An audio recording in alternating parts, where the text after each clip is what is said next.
मुंशी प्रेमचंद, जन्म 31 जुलाई 1880, मृत्यु 8 अक्टूबर 1936। 31 जुलाई 1880, 8 अक्टूबर 1936 के उपनाम से लिखने वाले धनपत राय श्रीवास्तव हिंदी और उर्दू के महानतम भारतीय लेखकों में से एक हैं। उन्हें मुंशी प्रेमचंद व नवाब राय नाम से भी जाना जाता है और उपन्यास सम्राट के नाम से अभिहित किया जाता है। इस नाम से उन्हें सर्वप्रथम बंगाल के विख्यात उपन्यासकार शरत चंद्र चट्टोपाध्याय ने संबोधित किया था। प्रेमचंद ने हिंदी कहानी और उपन्यास की एक ऐसी परंपरा का विकास किया जिसने पूरी शती के साहित्य का मार्गदर्शन किया। आगामी एक पूरी पीढ़ी को गहराई तक प्रभावित कर प्रेमचंद ने साहित्य की यथार्थवादी परंपरा की नींव रखी। उनका लेखन हिंदी साहित्य की एक ऐसी विरासत है जिसके बिना हिंदी के विकास का अध्ययन अधूरा होगा। वे एक संवेदनशील लेखक, सचेत नागरिक, कुशल वक्ता तथा सुधी संपादक थे। 20वीं शती के पूर्वार्ध में, जब हिंदी में तकनीकी सुविधाओं का अभाव था, उनका योगदान अतुलनीय है। प्रेमचंद के बाद जिन लोगों ने साहित्य को सामाजिक सरोकारों और प्रगतिशील मूल्यों के साथ आगे बढ़ाने का काम किया, उनमें यशपाल से लेकर मुक्तिबोध तक शामिल हैं। जीवन परिचय। प्रेमचंद का जन्म 31 जुलाई 1880 को वाराणसी के निकट लम्ही गांव में हुआ था। उनकी माता का नाम आनंदी देवी था तथा पिता मुंशी अजायब राय लम्ही में डाक मुंशी थे। उनकी शिक्षा का आरंभ उर्दू, फारसी से हुआ और जीवनयापन का अध्यापन से। पढ़ने का शौक उन्हें बचपन से ही लग गया। 13 साल की उम्र में ही उन्होंने तिलिस्मे होशरुबा पढ़ लिया और उन्होंने उर्दू के मशहूर रचनाकार रत्ननाथ, शरसार, मिर्जा रुसबा और मौलाना शरर के उपन्यासों से परिचय प्राप्त कर लिया। 1898 में मैट्रिक की परीक्षा उत्तीर्ण करने के बाद वे एक स्थानीय विद्यालय में शिक्षक नियुक्त हो गए।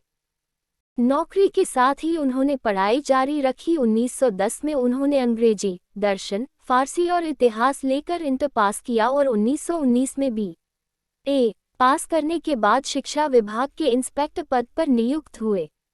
7 वर्ष की अवस्था में उनकी माता तथा 14 वर्ष की अवस्था में पिता का देहांत हो जाने के कारण उनका प्रारंभिक जीवन संघर्षमय रहा।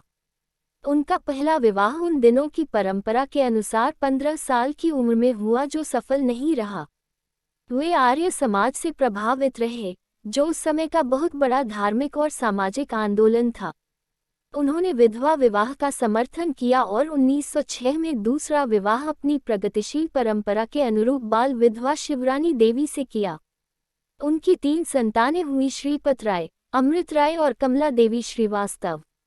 1910 में उनकी रचना सोजे वतन, राष्ट्र का विलाप के लिए हमीरपुर के जिला कलेक्टर ने तलब किया और उन पर जनता को भड़काने का आरोप लगाया। सोजे वतन की सभी प्रतियां जब्त कर नष्ट कर दी गईं।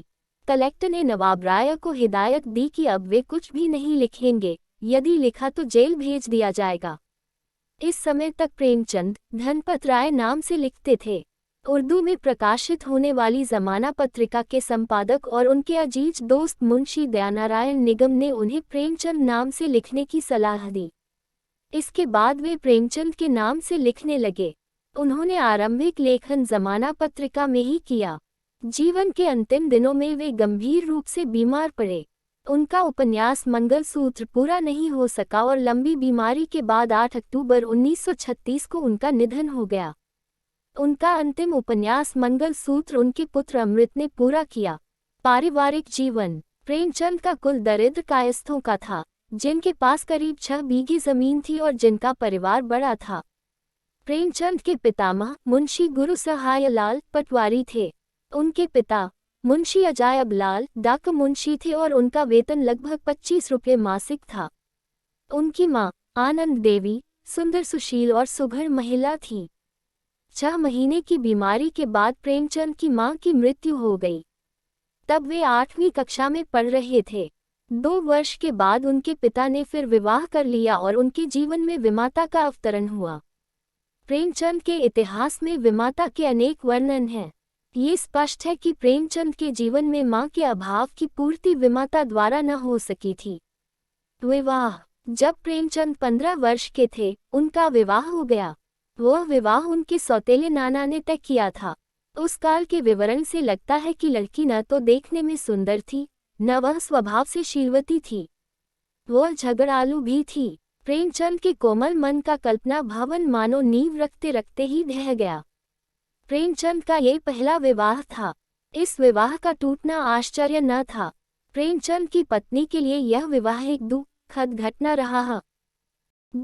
जीवन पर्यंत यह उनका अभिशाप बन गया। इस सब का दोष भारत की परंपराग्रस्त विवाह प्रणाली पर है, जिसके कारण यह व्यवस्था आवश्यकता से भी अधिक जुए का खेल बन जाती है। प्रेमचंद ने निश्चय किया कि अपना दूसरा विवाह वे किसी विधवा कन्या से करेंगे। ये निश्चय उनके उच्च विचारों और आदर्शों के ही अनुरूप था।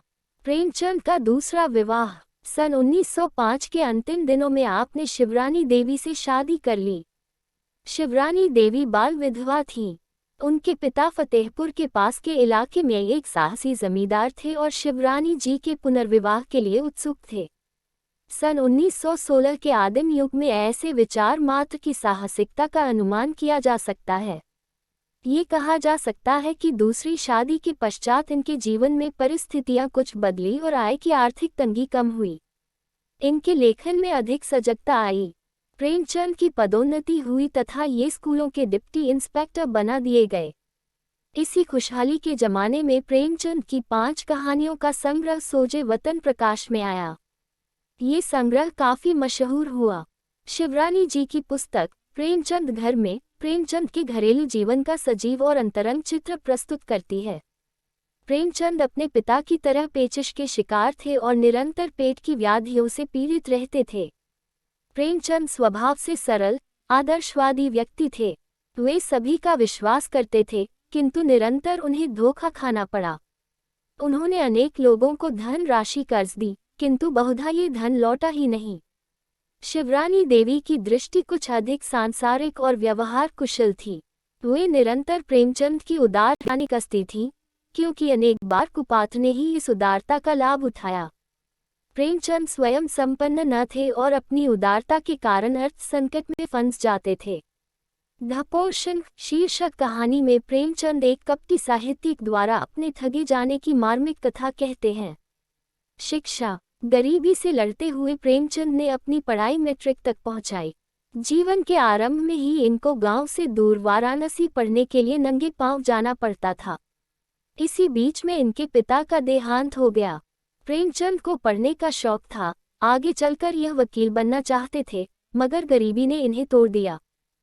प्रेमचंद ने स्कूल आने जाने के झंझट से बचने के लिए एक वकील साहब के यहाँ ट्यूशन पकड़ लिया और उसी के घर में एक कमरा लेकर रहने लगे। इनको ट्यूशन का 5 रुपया मिलता था। 5 रुपये में से 3 रुपये घर वालों को और 2 रुपये से प्रेमचंद अपनी जिंदगी की गाड़ी को आगे बढ़ाते रहे। प्रेमचंद महीना भर तंगी और अभाव का जीवन बिताते थे। इन्हीं जीवन की प्रतिकूल परिस्थितियों में प्रेमचंद ने मैट्रिक पास किया। उन्होंने इलाहाबाद विश्वविद्यालय से अंग्रेजी साहित्य, पसियन और इतिहास विषयों से स्नातक की उपाधि द्वितीय श्रेणी में प्राप्त की थी। इंटरमीडिएट कक्षा में उन्होंने अंग्रेजी, दर्शन, फारसी और इतिहास साहित्य विषय के रूप में पढ़ा था।